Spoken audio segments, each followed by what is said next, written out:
Olá, meus irmãos. A paz do Mestre esteja com todos vocês. Que Deus abençoe gloriosamente os caminhos de vocês e que Ele possam ajudá-los em todas as decisões. E por falar nisso, quero perguntar: como está seu coração, meu irmão? Como está seu coração, minha irmã? Espero que cheio de expectativas e pensamentos bons. Vamos lá, vamos para a nossa conversa, que o Senhor possa falar conosco por intermédio da sua santa palavra.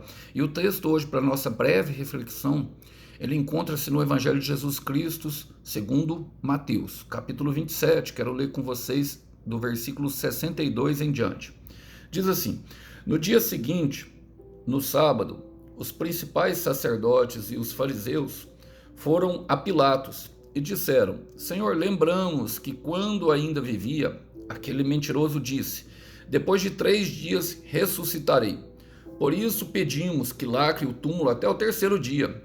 Isso impedirá que seus discípulos roubem o corpo e depois digam a todos que ele ressuscitou. Se isso acontecer, estaremos em pior situação que antes. Pilato respondeu: levem os soldados e guardem o túmulo como acharem melhor. Então eles lacraram o túmulo e puseram guardas para protegê-lo. Glória a Deus.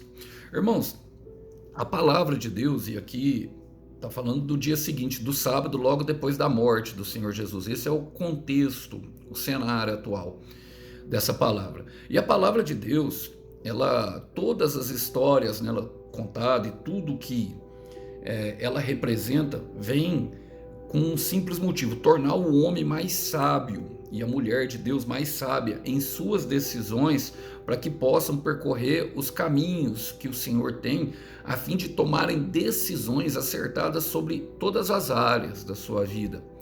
E todas as histórias aqui contadas, elas têm o poder de discernir, de separar a alma do espírito, como fala em Hebreus capítulo 4, no versículo 12, que que a palavra de Deus é como espada de 2 gumes, que separa a alma do espírito, e que ela também é poderosa para disciplinar, para exortar e para guiar o homem em toda boa obra, preparando ele para toda boa obra. E essa convicção nós devemos carregar sobre a palavra, porque ela se cumpre, irmãos, para os que creem e para os que não creem. Dito isso, quero trazer, logicamente, esses versículos para a nossa vida. Vamos lá?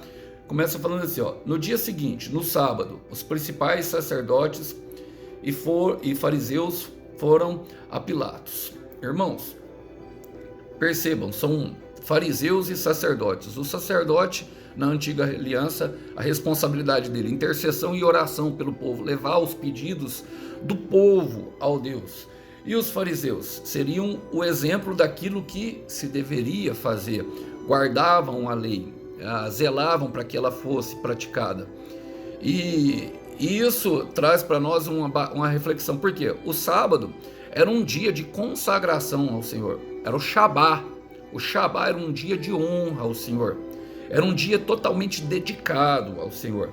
Era um dia que era tão importante para eles, e eles guardam o sábado até hoje, para vocês terem uma ideia da importância disso na cultura judaica, que eles tinham um dia de preparação, a sexta-feira. No dia seguinte fala justamente a referência à posteridade desse dia, do dia seguinte.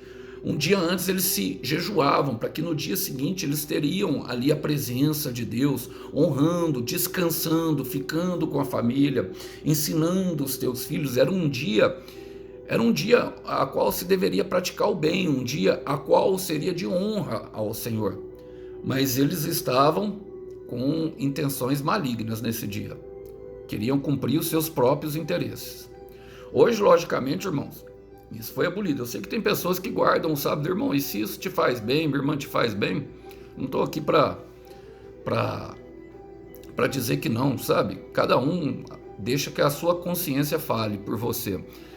Se te faz bem, você está dedicando um dia ao Senhor, que dedique, irmão, que dedique. Mas a verdade é que João 4:23 fala que chegará o tempo que não haverá lugar de adoração, que os adoradores adorarão em espírito e verdade, ou seja, todos os dias com a sua própria vida. E a adoração a Deus se trata de vivenciar aquilo que se prega.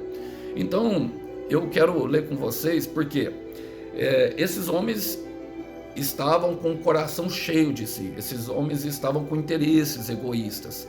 E a palavra fala em Provérbios, capítulo 16, versículo 2, fala assim, ó, todos os caminhos do homem lhe parecem certos, mas o Senhor avalia as nossas verdadeiras intenções. O Senhor olha para a motivação do coração. E como fazer o certo? No versículo 3 ele fala, deixe nas mãos do Senhor tudo que você faz, tudo quanto você faz, e todos os seus planos serão bem-sucedidos. O segredo do sucesso está justamente em entregar as nossas decisões, o temor ao Senhor. O temor ao Senhor. No versículo 63, continuando, eles falam, e disseram, Senhor, lembramos que quando ainda vivia, aquele mentiroso disse, depois de 3 dias ressuscitarei. Irmão, lembravam logicamente do que ele disse, mas não conheciam, não sabiam quem era o mestre. Lembravam de tudo o que ele tinha falado, as palavras ficavam latentes na mente. Percebe que as palavras de Deus, elas ficam tanto latentes na mente dos justos como dos injustos, dos piedosos como dos impiedosos, dos bons quanto dos maus. É uma verdade, irmãos. É uma verdade. Mas eles estavam cegos pelo seu próprio ego, cegos pela vontade de tentar mascarar algo que talvez na consciência deles já soubesse que foi errado. Mataram um homem inocente, mataram o próprio Deus e ainda chamam ele de mentiroso. Não conheciam, porque Deus é a verdade, Deus é a própria verdade. João 14,6, eu sou o caminho, a verdade e a vida. Em verdade vos digo. Em verdade, por quê? Porque ele dizia a verdade pronunciando a verdade. É uma verdade dupla, o homem Deus falando a verdade. E isso o Senhor Jesus disse que nos aconteceria. Eu trago isso justamente numa tentativa, logicamente, de... para que nós não trilhemos este mesmo caminho e para que nós venhamos a nos proteger quando isso aparecer do nosso lado e acontecer do nosso lado, irmãos. Dirão que por carregarmos a verdade de Deus somos mentirosos, lembrarão do que nós falamos, sabe? E tratarão o nosso Deus como morto, mas sem saber que ele vive. Quando ainda vivia, pensavam que ele não ressuscitaria. Olha, até lembravam da palavra que ele diria que ressuscitaria, mas não sabem, não conhecem o poder de Deus. Em João capítulo 16, versículo 2, o Senhor Jesus adverte os discípulos antes de partir, falando assim, ó, porque vocês serão expulsos das sinagogas, que era a igreja do tempo. E na verdade chegará o tempo em que aqueles que matarem vocês, e essa é a intenção do inferno, matar, roubar e destruir, pensarão que estão prestando um serviço para Deus. E é justamente o que eles estão fazendo, pensando que prestam um serviço para Deus. Muitos agem em nome de Deus e agem meticulosamente de acordo com a lei. Grandes déspotas, meus irmãos, agiram dessa forma, como Stalin e Hitler, agiram meticulosamente sobre os preceitos da lei para matar os judeus, para matar o próprio povo de Deus, mas não sabiam que estavam executando um serviço para o inferno, talvez até soubessem. O Senhor Jesus fala aqui no versículo 3, ó, isso é porque nunca conheceram o Pai e nem a mim, isso é porque nunca conheceram a Deus. Então lembravam que ele disse, mas não o conheciam. E no versículo 64 eles apresentam a justificativa, fala, na verdade apresentam um pedido a Pilatos. Aqui eles chamam de Senhor, o Senhor deles é Pilatos, irmão. Fala assim, ó, por isso pedimos que lacre o túmulo até o 3º dia. Isso impedirá que os seus discípulos roubem o corpo e digam a todos que ele ressuscitou. Se isso acontecer, estaremos em pior situação do que antes. Irmãos, primeiro, eu quero fazer uma ressalva. Ninguém pode impedir os planos de Deus. Tudo isso que estava acontecendo estava colaborando para um bem maior. Só estava dando força. A palavra fala que eles lacraram lá com cordas e passaram, além da pedra que era impossível de ser carregada por homens, passaram cola e passaram todo um aparato de ferramentas que davam a proteção e ainda colocaram um contingente de soldados na porta. Olha, mas eu quero dizer, ninguém pode impedir os planos de Deus, nem nós mesmos. Muitas vezes nós agimos dessa forma, tentando impedir os planos de Deus para a nossa vida. Jó 42, versículo 2. Jó, depois de todo o sofrimento e tudo que ele passou, querendo defender os seus caminhos tentando explicar para Deus que não merecia aquele sofrimento, Jó fala: bem sei que tudo podes, e nenhum dos teus planos pode ser frustrados. Olha, o que eles queriam fazer, irmão? Eles queriam falar assim, queriam e digam depois que ele ressuscitou: se isso aconteceu, estaremos em pior situação que antes. O que eles queriam fazer, irmãos? Enterrar de vez os seus problemas, com a intenção de se livrar deles. A intenção era clara: eles queriam enterrar de vez os seus problemas, tirar da consciência o peso da morte, talvez. Não se enterra problemas, meus irmãos, com a intenção de se livrar deles. Para se livrar dos problemas, devemos confrontá-los. Para se livrar dos problemas, devemos enfrentá-los. E Deus olha para essa situação, Deus olha justamente para essa situação, meus irmãos, podendo agravar aquilo que é ruim, ou seja, o nosso pecado se tornando ainda pior. Tem pessoas que acham que não existem pecado menor e pecado maior. Tem pessoas que creem que se colocar o pecado debaixo ali do tapete e enterrar como uma sujeira que se limpa da casa, acham que não vão juntar um monte. E é justamente isso que acontece: de tanto jogar a poeira debaixo do tapete, você vai construindo uma montanha, e essa montanha se chama problema. Quero ler com vocês justamente um versículo de um rei que foi muito mal aos olhos do Senhor. A palavra fala assim em 2 Reis, capítulo 21, versículo 9: porém o povo não deu atenção à palavra do Senhor, e Manassés, que era o rei, o levou a fazer coisas ainda piores que as nações vizinhas ainda fez. Nações que o Senhor havia destruído diante do povo de Israel, quando entrou na terra. Olha, perceba que ele falou que fez coisas piores.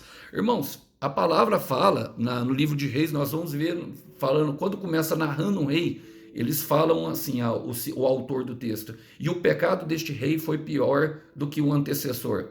Ou este rei governou, teve melhor conduta do que o antecessor. Então há diferença de pecado. João fala de pecados de morte nas suas epístolas. Há pecados, há distinção sim de ações. Uma ação ela pode se tornar pior do que a outra. E uma das que o Senhor fala é justamente de nós não enfrentarmos os nossos problemas de frente. O Senhor quer que nós confrontemos o nosso pecado, o nosso problema, e não usemos de varrer a casa colocando a sujeira para debaixo do tapete, porque a sujeira continua dentro da casa, ela só está escondida debaixo do tapete. Manassés foi um homem muito mau diante do Senhor. Ofereceu o seu filho queimado diante de sacrifício a Moloque. E o detalhe é que ele era filho de Zedequias, um rei que governou com justiça o povo de Deus. E precisamos entender o contexto, porque a palavra fala que eles não ouviram, porque Manassés de tal modo os fez errar. Havia uma influência, e nós somos influenciados. O grande problema, irmãos, é que quando passamos de ser influenciados, começamos a influenciar pessoas também com o nosso próprio mal. Por isso Paulo fala em 1 Coríntios capítulo 15, versículo 33, que nós não nos devemos nos deixar enganar. Porque nós nos deixamos. As más companhias corrompem os bons costumes. E isso é um preceito que nós devemos guardar. Por quê, irmãos? Olha, a palavra fala: Pilatos respondeu: levem os soldados e guardem o túmulo como acharem melhor. Irmão, haverá quem respalde a maldade. Pilatos respaldou a maldade. Já tinha condenado um homem e respaldou a maldade. Haverá quem respalde a maldade. O problema de encontrar quem respalde a nossa maldade é que ela vai só aumentando à medida que o tempo vai passando, não vai diminuindo. A sujeira debaixo do tapete vai ficando cada vez maior. E chega um momento em que o Senhor vomita tudo aquilo, irmãos. Eu quero ler com vocês um versículo que ampara isso que eu estou falando. Eclesiastes 8, versículo 2, fala assim, eu digo, observa o mandamento do rei, e isso por causa do juramento a Deus. Irmãos, devemos observar justamente aquilo que é o juramento que nós fizemos diante de Deus. Por quê?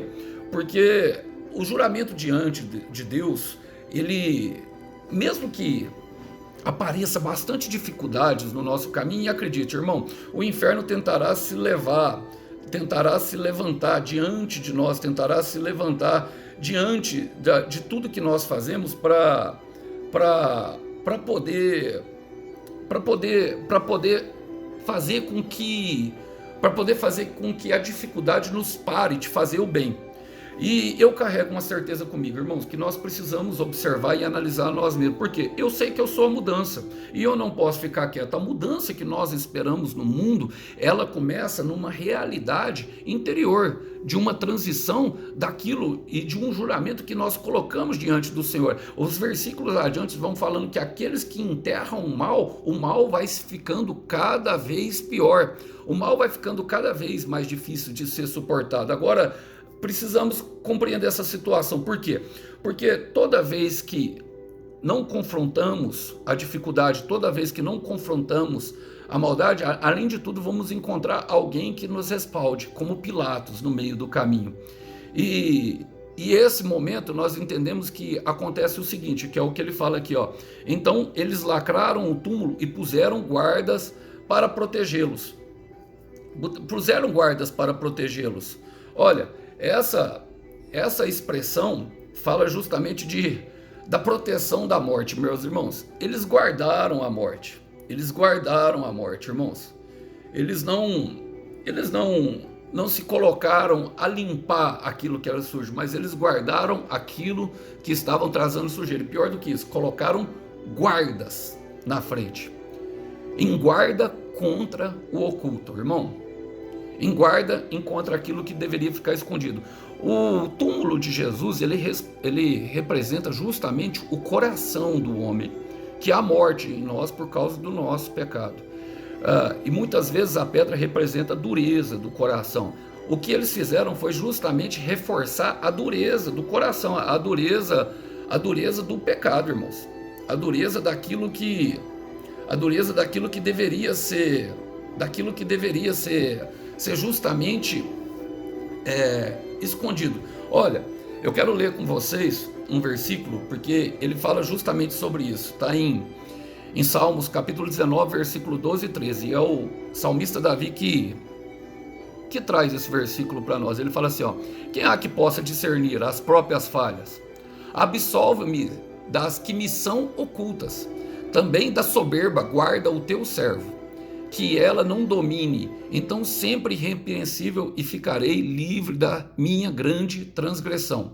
A questão colocada pelo salmista aqui, ela se denomina de uma pergunta retórica, irmão. E qual que é uma pergunta retórica? Uma pergunta retórica é aquela que a resposta já está embutida. Irmãos, ele pergunta: quem há que possa discernir as próprias falhas? E a resposta é simples: ninguém, irmão. Nós não conseguimos observar tudo. E devemos fazer o quê?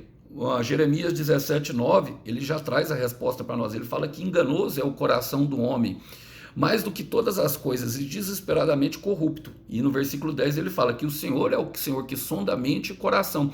E Davi, ele se põe diante disso, falando que ele conhecia essa realidade. Ele fala assim: ó, absolve-me das coisas que são ocultas, daquelas que eu não consegui ver. Uma pessoa que caminha em maturidade com Deus, ela sabe que muitas vezes haverá erros que nós cometemos que são grosseiros, irmãos, diante do Senhor, e que nós não conseguimos observar. Talvez até as pessoas consigam observar, mas pelo medo, por medo de falarem para nós, por medo de, da nossa resposta ser áspera diante delas, elas não chegam até nós e falam de nós. Então esses pecados, eles continuam ocultos aos nossos olhos. É diferente daquele pecado que eu oculto, mas um pecado que está oculto realmente a mim. Por isso o salmista fala: também guarda-me da soberba, porque a soberba, ela precede a queda e a ruína. A cortesia da soberba é a queda. Justamente por esse motivo, porque nós não aceitamos ninguém nos corrigir, nós não aceitamos ninguém falar para nós que estamos direção, não nos movendo pelas opiniões de outras pessoas ou pela palavra de Deus. Nós mesmos tecemos aquilo que nós queremos andar. E aí vem a grande questão: nós colocamos um guarda na frente daquilo que está oculto, só que há um grande problema nisso. O Santo Agostinho escreveu, irmãos, e eu quero ler para vocês. Ele fala: quando um homem descobre o seu pecado, Deus o cobre. Quando ele esconde o pecado, Deus o revela. Mas quando o homem confessa o seu pecado, Deus o perdoa. E ele em 1 de João, capítulo 1, versículo 9, fala que ele é poderoso para nos purificar de toda justiça.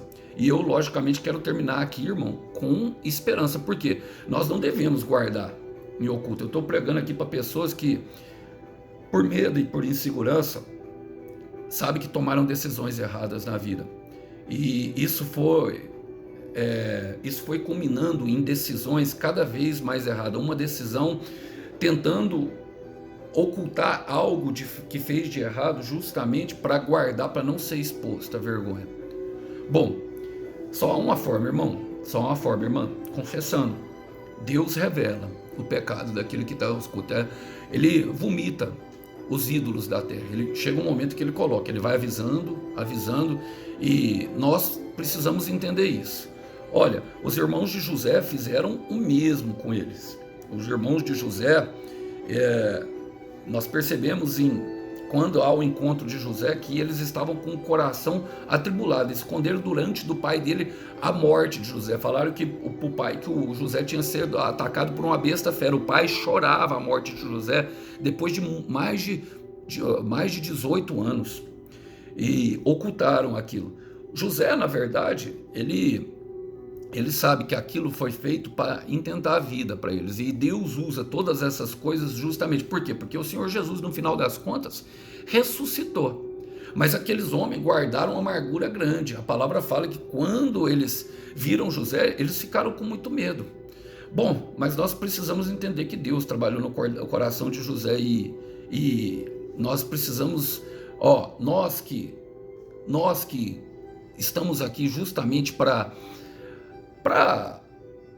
receber essas pessoas e ajudar elas a abrir os olhos, abrindo os nossos próprios olhos, irmãos, tirando primeiro o aguilhão dos nossos olhos, porque não podemos tirar uma trave se tem um aguilhão, um pedaço enorme de tronco dos olhos do irmão. Como pode um cego guiar outro cego? Nós fazemos igual a José, porque ele fala que, na verdade, intentaste o mal contra ele, mas Deus enviou na frente para que preservasse a vida. Está escrito em Gênesis, versículo 20.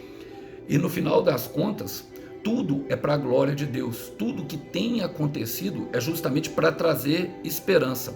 Então eles lacraram o túmulo e puseram guarda para protegê-lo, mas não sabia que aquilo só estava cooperando para o bem do plano de Deus, cooperando para que a glória dele fosse ainda maior, porque não teriam como desmentir aquilo que aconteceu. E o que aconteceu? Ele ressuscitou.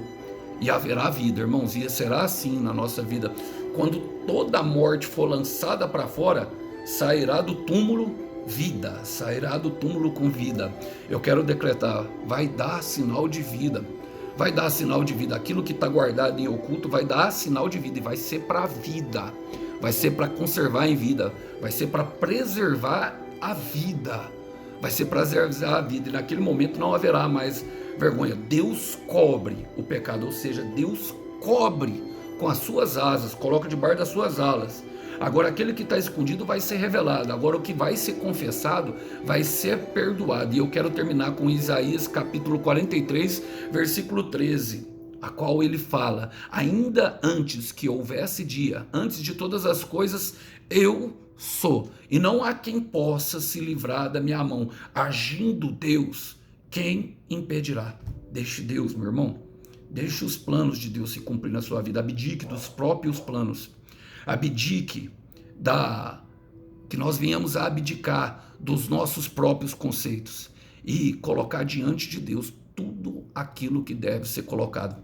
Consagre-se ao Senhor, entregue para o Senhor, pergunte para Ele como fazer, e os nossos planos serão bem-sucedidos. Gostaria de deixar essa palavra, irmão, com vocês para a breve meditação. A paz do Senhor Jesus esteja com vocês. Tchau, tchau.